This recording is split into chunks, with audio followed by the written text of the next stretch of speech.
Liberando su potencial.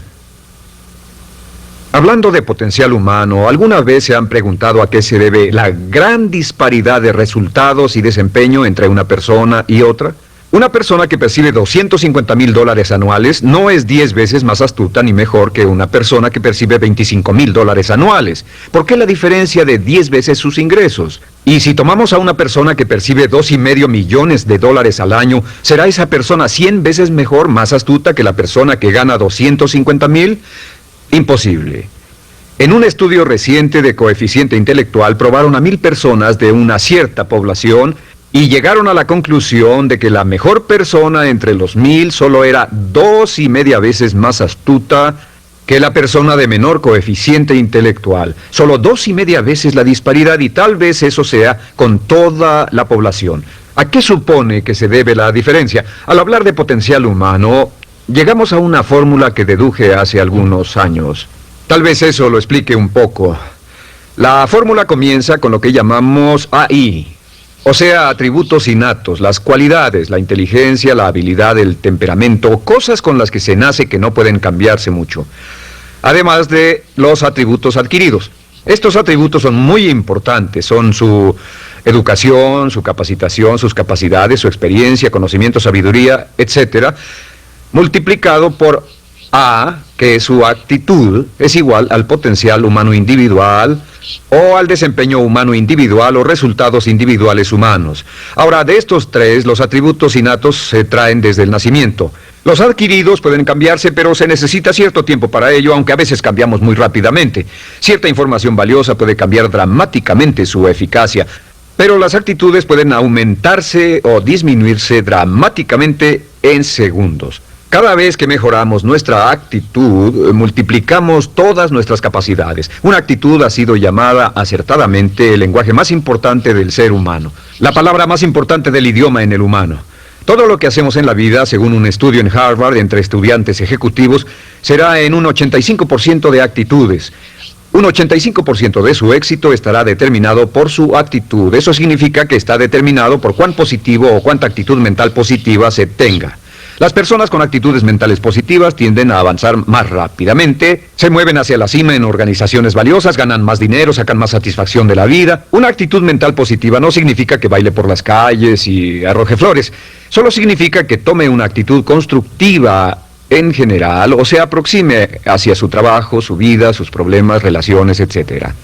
Según el informe Cox de las empresas americanas, según la revista Success, un 85% o más de todo lo que se logra se debe a la actitud. Y la pregunta es, ¿de dónde vienen las actitudes? Las actitudes vienen de las expectativas. Muy simple, ya hablamos de eso. Y una forma muy poderosa de mejorar su actitud instantáneamente es decir, aunque no lo crea, pienso que algo maravilloso va a ocurrirme hoy. Como dijimos antes, nuestras expectativas sobre los desenlaces determinan nuestra actitud. Si espera que las cosas salgan bien, tendrá una actitud positiva. Si espera que salgan mal, tendrá una actitud negativa. Y lo maravilloso es que podemos fabricar nuestras expectativas. Podemos esperar lo que deseamos. Podemos esperar cosas buenas, cosas malas, y no nos decepcionaremos. ¿De dónde surgen nuestras expectativas? Nuestras expectativas surgen de nuestras creencias y de nuestros valores. Son el centro de los factores motivacionales de nuestra personalidad, nuestras creencias, y esto nos conduce a un entendimiento del potencial humano. Significa básicamente que nuestra actitud es una expresión externa de lo que está ocurriendo internamente, y esto es consistente con las leyes mentales. Con respecto a las creencias, cada uno de nosotros tiene muchas creencias en el fondo que los psicólogos llaman los conceptos propios. El concepto propio, o su descubrimiento, es considerado por muchos como el logro único y más importante para comprender el desempeño humano en el siglo XX. Yo estoy de acuerdo. El concepto propio es como, si queremos usar una analogía militar, el centro de mando. O si queremos usar una analogía técnica, es el programa central de su computadora básica. Es un grupo de creencias, valores, actitudes, sentimientos, ideas, etcétera, almacenadas en el fondo de nosotros y son el resultado de casi todas las experiencias que hemos tenido en la vida.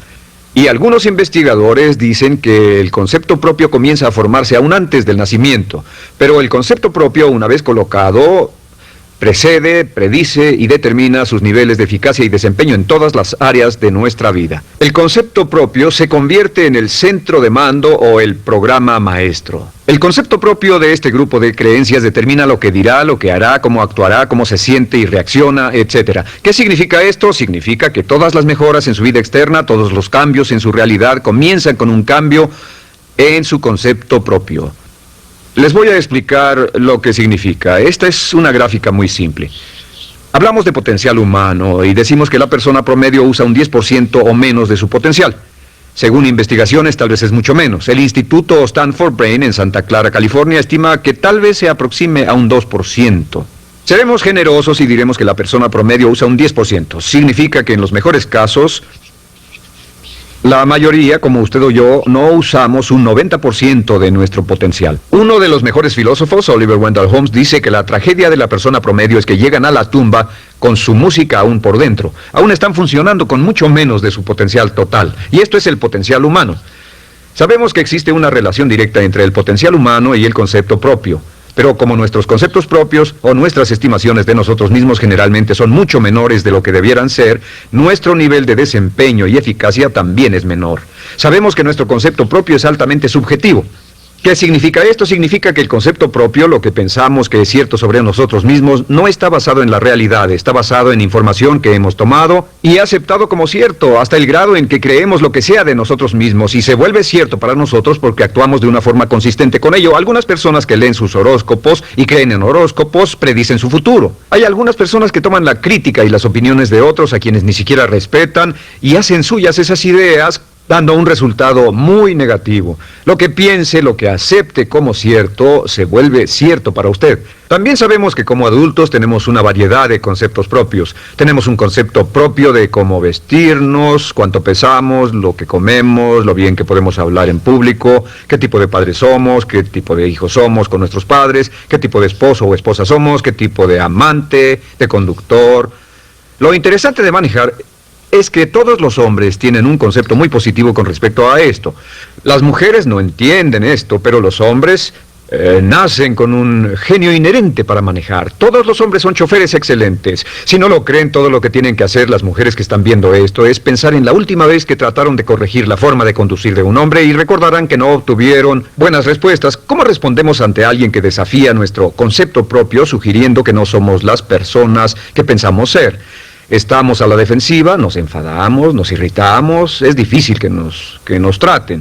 Tenemos un concepto propio de lo creativos que somos, lo inteligentes, lo rápido que leemos, lo bueno que somos en los deportes, y si practicamos una gran variedad de ellos, tenemos un concepto propio para cada uno de ellos. Tenemos un concepto propio de lo bien que cocinamos, de lo bien que educamos a nuestros hijos, de lo bien que limpiamos nuestra casa, los autos que manejamos, etc. Y también de lo que valemos por lo que ganamos. Es muy interesante saber que nunca ganamos más del 10% de nuestro concepto propio en ingresos. Nuestro concepto propio determina nuestro nivel de ingresos. Este nivel de concepto propio se llama zona de confort. Y aunque queramos más dinero, veremos que la tendencia humana natural de todas las actitudes es luchar por lograr entrar a la zona de confort y luego quedarnos ahí. Si ganamos un 10% por encima de nuestro concepto propio de ingresos, tendremos una necesidad imperante de deshacernos de ese dinero. Lo donaremos, lo gastaremos en forma extravagante y hasta lo perderemos si recibimos demasiado. Las personas que ganan la lotería siempre están quebradas a los 2 o 3 años. Queman el dinero porque ese dinero está más allá de su concepto propio. Si gana 10% o menos de su nivel de concepto propio, se descubrirá luchando, trabajará más duro, más tiempo, pensará en forma más creativa, buscará diferentes formas para aumentar sus ingresos o sus segundos ingresos. La única forma de mejorar cualquier parte de su vida, incluyendo sus ingresos, es aumentando el nivel del concepto propio de sus ingresos, comenzando a pensar en usted como si estuviera ganando más dinero. Si quiere bajar de peso, la única forma en que podrá lograrlo es pensando en que está delgado. Piense en usted mismo como una persona más delgada. Si quiere volverse una persona más popular, más amorosa, más feliz o más sana, comience a pensar una y otra vez en esas cosas hasta que se vuelvan parte de su nuevo concepto propio. Hablaremos de eso más adelante. Es una parte esencial de la programación de su mente hacia el éxito. Su concepto propio global está determinado por el promedio de sus conceptos propios en las áreas que considere importantes. Ahora, su concepto propio está formado de 3 partes críticas. La primera parte del concepto propio es el ideal propio. El ideal propio es la persona que más desearía ser, es su idea de lo que constituye un ganador, es su visión ideal de lo mejor que puede ser usted. Nada más, una de las cosas que sabemos de las personas con éxito es que las personas con éxito tienen ideales propios muy claros, ideales claros de quién quieren ser en el futuro. Las que no tienen éxito tienen ideales muy vagos. El número 2 es la autoimagen. La autoimagen es como un retrato de cómo se ve a sí mismo y lo que piensa de sí mismo. La autoimagen es el espejo interno, es como se percibe a sí mismo ahora en su desempeño actual, en forma cotidiana. La tercera parte es su autoestima. Su autoestima es cómo se siente consigo mismo. Cómo se siente consigo mismo es la fuerza motriz, el motor, la fuerza poderosa dentro de su subconsciente. Es la fuerza de energía dentro de su concepto propio y determina casi todo lo que le pasa. La mejor definición de autoestima es cuánto se agrada a sí mismo. Cuánto se agrada a sí mismo como esposo, cuánto se agrada a sí mismo como empleado, cuánto se agrada a sí mismo como jefe, como inversionista, como orador profesional, como atleta, etcétera. Según se agrade a sí mismo, su nivel de autoestima, su sentimiento emocional global respecto a cualquier área de su vida, determina su desempeño y su eficacia en dicha área. Lo sorprendente es que se convierte en lo que piensa, su concepto propio es maleable, su autoestima puede formarse repitiendo una y otra vez, me agrada mi persona, me agrada mi persona, me agrada mi persona. Me agrada mi persona, me agrada mi persona, me agrada mi persona. Entre más se repita, me agrada mi persona, me agrada mi persona, entre más lo repita una y otra vez, más crecerá su autoestima y entre más crezca su autoestima, más crecerá su concepto propio global. Cuando crezca su concepto propio global, su desempeño será mejor en todo lo demás que emprenda. Cada vez que diga, me agrada mi persona, me agrada mi persona, me agrada mi persona, me agrada mi persona, me agrada, será como bombearse psicológicamente. Todo lo que pase que haga que su autoestima suba, hará que se comporte mejor. Todo lo que haga que su autoestima baje, hará que se comporte peor, que cometa errores, que sea infeliz, etcétera. Un punto crítico de agradarse a sí mismo, sobre autoestima y agradarse a sí mismo, es que, número 1, nunca puede querer a nadie más de lo que se quiere a sí mismo. Que su nivel de autoestima es determinante de la calidad de relaciones que tenga con los demás. Y número 2, es que nunca puede esperar que nadie más lo quiera o respete más de lo que se respeta a sí mismo. Cuanto se agrade o se respete a sí mismo, determina sus actitudes hacia usted. Todas las escuelas de psicología actualmente están de acuerdo en el hecho de que depende de lo que usted realmente se quiera y se respete a sí mismo como un ser humano valioso e importante, tiene efecto sobre todo lo que le pase. Cuánto se agrade a sí mismo y lo que puede hacer es mejorar su autoestima diciendo me agrada mi persona, me agrada mi persona, me agrada mi persona, me agrada mi persona. Y esto nos lleva a la pregunta, ¿de dónde viene el concepto de autoestima? Y descubrimos que el concepto propio es maleable, puesto que no nace con este concepto propio, no nace con ninguna idea sobre sí mismo, no nace con autoimagen ni autoestima, nace en cierto modo como potencial propio. Es la mejor forma de plantearlo. La persona promedio llega al mundo como potencial puro. Y no tiene el concepto propio de que todo lo que es ahora, todo sentimiento que tiene, toda actitud o valor, tuvo que aprenderlo en el transcurso de su vida. También sabemos que el niño llega al mundo con una necesidad imperante de amor y contacto. Y como una gran cantidad de investigaciones lo indican, necesitamos mucho amor y contacto durante toda nuestra vida, pero en especial durante nuestros años de formación, porque de niños aprendemos quiénes somos, cuánto valemos, si somos importantes, inteligentes, amorosos, chistosos. Todo esto lo aprendemos por la forma en que nuestros padres nos tratan. Si nuestros padres, nuestros parientes, tíos o tías, en especial nuestros padres, nos tratan como si fuéramos realmente importantes, crecemos pensando que somos realmente importantes, pero si nuestros padres no lo hacen, pasa algo más. Sabemos que los primeros años de vida son los más importantes para el desarrollo del concepto propio, que un niño comienza a partir de cero. El niño nace sin saber quién es él o ella. Son sumamente valiosos el primero, segundo, tercero, cuarto y quinto años de vida.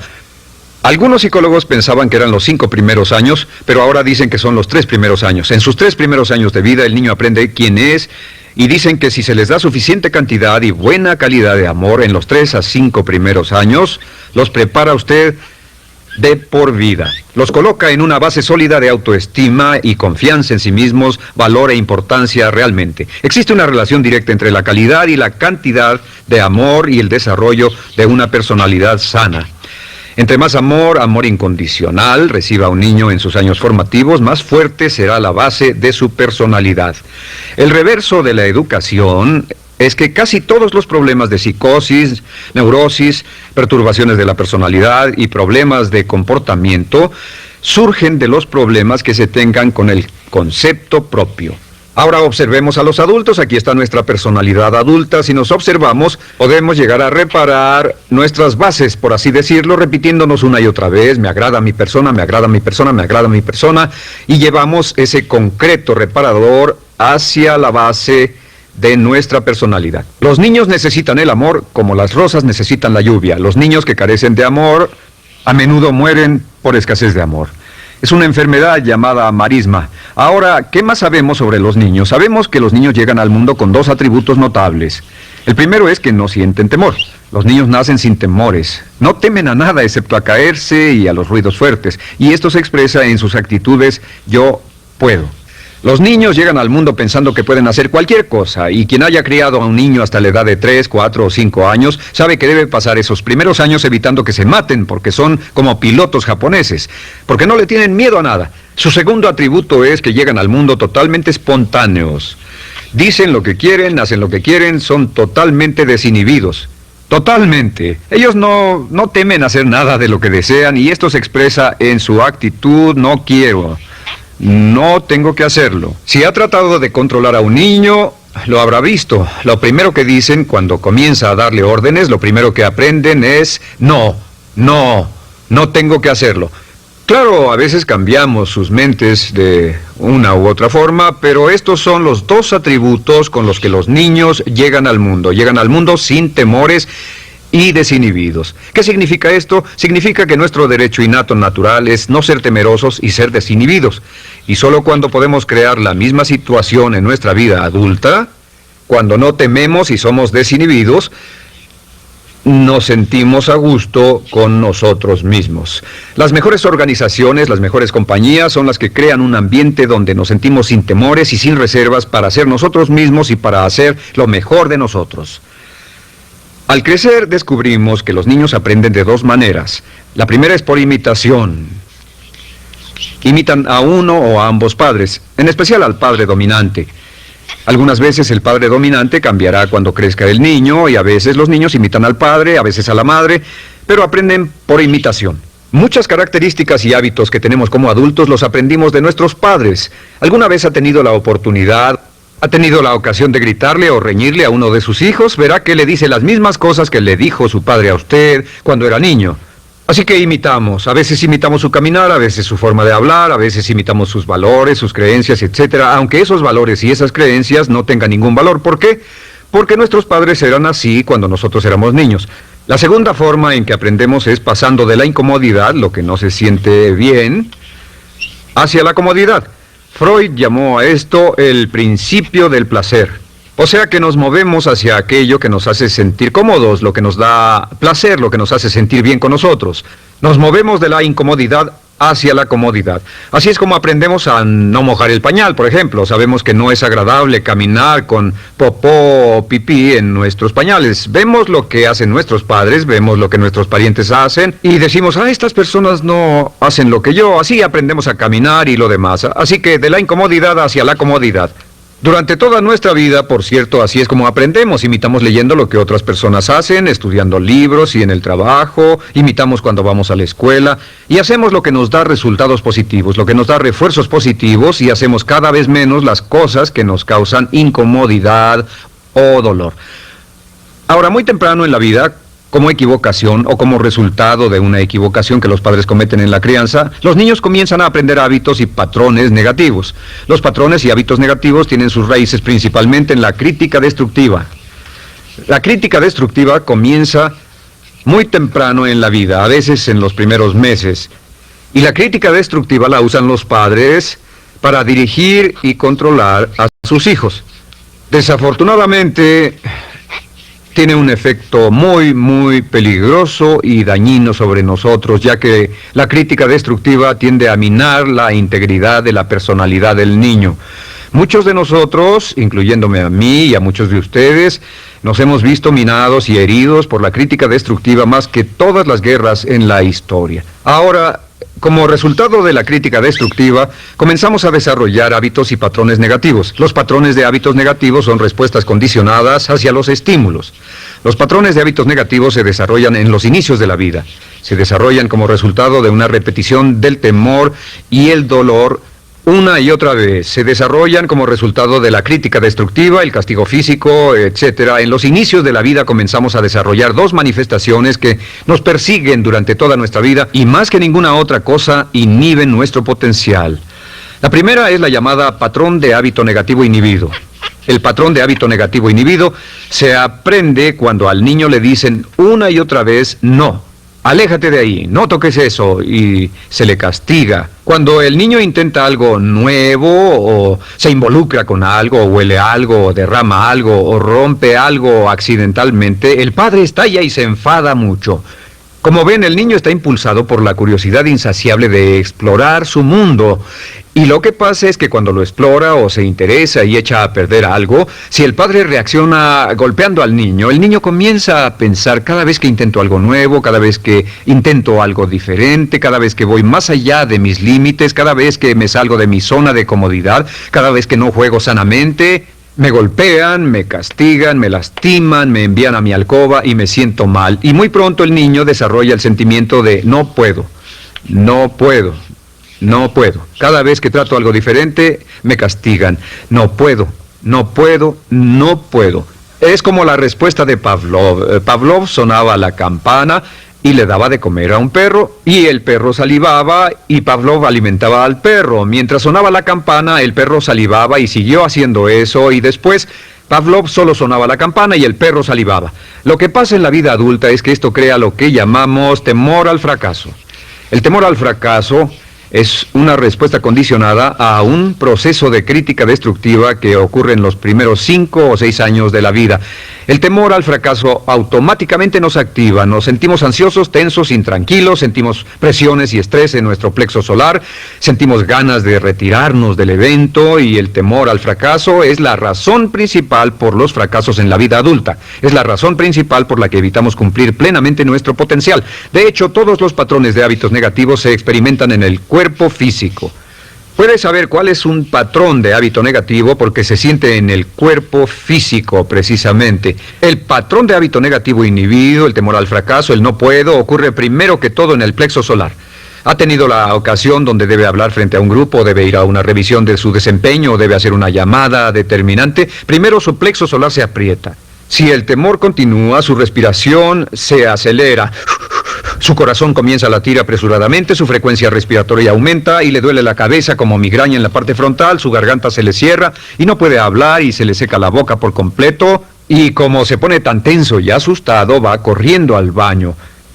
Estas son todas las manifestaciones. No hay peligro físico, pero sí peligro psicológico, una respuesta condicionada. Cuando sentimos estas cosas, la tendencia es retirarse de la situación que las ocasiona, y es la razón por la que no logramos mucho si retrocedemos. Es muy importante. El segundo patrón de hábitos negativos es el compulsivo. El patrón de hábito negativo compulsivo se aprende cuando a los niños se les dice una y otra vez: más vale que lo hagas. Si no lo haces, tendrás problemas o me las pagarás. A los niños se les convierte en recipientes del amor condicionado. Los padres no intentan hacer esto, pero lo que hacen es sugerirle al niño: no te amo, por lo tanto no estás a salvo, a menos y hasta que hagas lo que yo quiero. El niño crece sintiendo: tengo que hacer lo que quiera mi mamá. Debo complacerla, debo complacer a papá, debo complacer a los demás, debo complacer a mis parientes, y a veces debo complacer a mis semejantes, debo complacer a mis maestros, debo complacer a todo el mundo, y crecen con esto: debo. No puedo hacer lo que quiero hacer, debo hacer lo que complace a las demás personas. Este patrón de hábito negativo muy temprano en la vida se traduce en el temor al rechazo. El temor al rechazo lo experimentan los hombres como adultos como un comportamiento tipo A. Hablaremos del comportamiento tipo A posteriormente. El comportamiento tipo A es una necesidad compulsiva o excesivamente compulsiva de complacer de algún modo a alguien sin normas de comportamiento, prácticamente sin pensarlo. El temor al rechazo nos impulsa, nos hace muy sensibles a las necesidades de los demás. Hacemos cosas que otras personas quieren, no hacemos lo que nosotros queremos. Siempre estamos tratando de complacer a los demás. Tenemos preocupaciones o nos importan las opiniones, sentimientos y actitudes de otros hasta el punto donde ocultamos nuestras necesidades. El temor al rechazo se siente en la columna del cuerpo.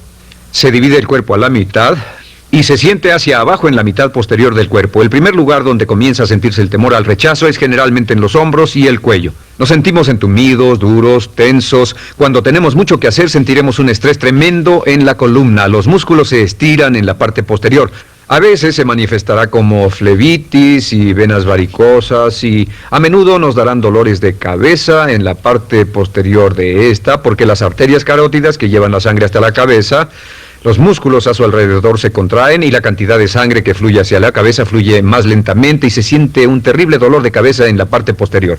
Estos dos temores, los patrones de hábitos negativos compulsivos, el compulsivo y el inhibitorio, son resultado de la crítica destructiva, el gran destructor de la personalidad que nos persigue durante toda la vida. Y lo maravilloso de todo esto es que como son patrones de hábitos aprendidos, podemos olvidarlos. Podemos acabar con el temor al fracaso que nos detiene. Podemos acabar con el temor al rechazo que hace que hagamos cosas que complacen a los demás en vez de complacernos a nosotros, trabajando con nuestra propia autoestima. Porque existe una relación inversa entre la autoestima y el patrón de hábitos negativos.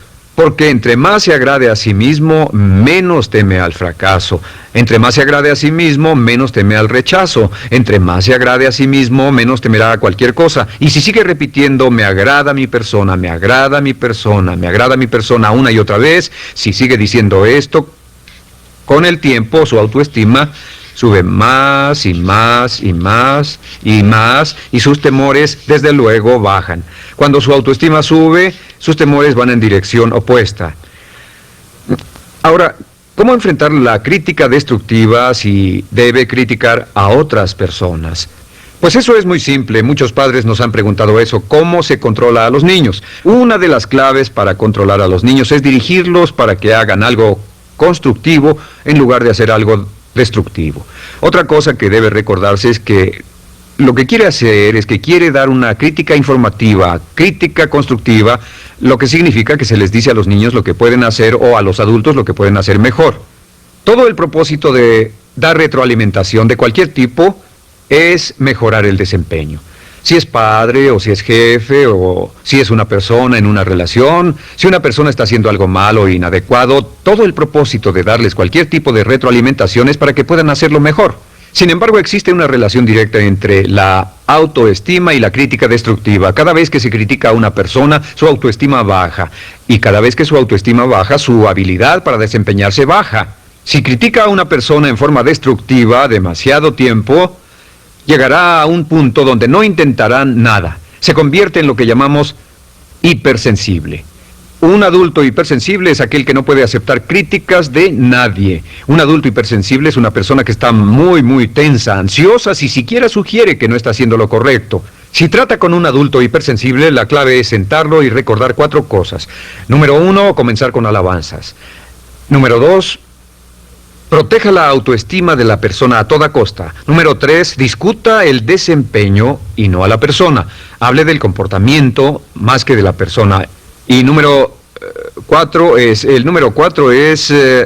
enfocarse hacia el futuro en vez de en el pasado. Enfóquese hacia lo que va a hacerse en forma diferente en el futuro en vez de lo que pasó en el pasado. ¿Por qué? Una razón muy simple, porque una persona no puede controlar el pasado. Al no poder controlar el pasado, cualquier crítica de lo que han hecho en el pasado les da un estrés tremendo y frustración. Así que en resumen, la clave del éxito en la vida es una actitud mental positiva. Una actitud mental positiva se basa en expectativas de éxito, de una serie de expectativas positivas.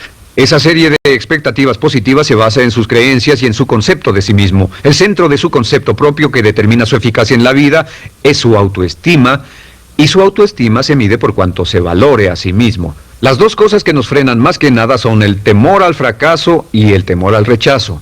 Y uno de nuestros secretos centrales de éxito es este. Conviértase en un organismo generador de autoestima perpetua. Haga continuamente cosas para usted mismo, hacia sí mismo en su vida, que hagan que se agrade a sí mismo, que se ame, que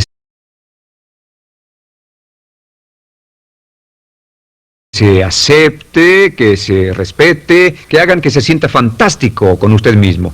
Si es un jefe o un padre, no olvide que la clave para el máximo desempeño en su hogar y en su trabajo es hacer que las personas se sientan maravillosamente consigo mismas. Entre mejor se sienta consigo mismo y más se agrade, más probable será que logre que las personas a su alrededor lo quieran, lo acepten, lo respeten, se respeten.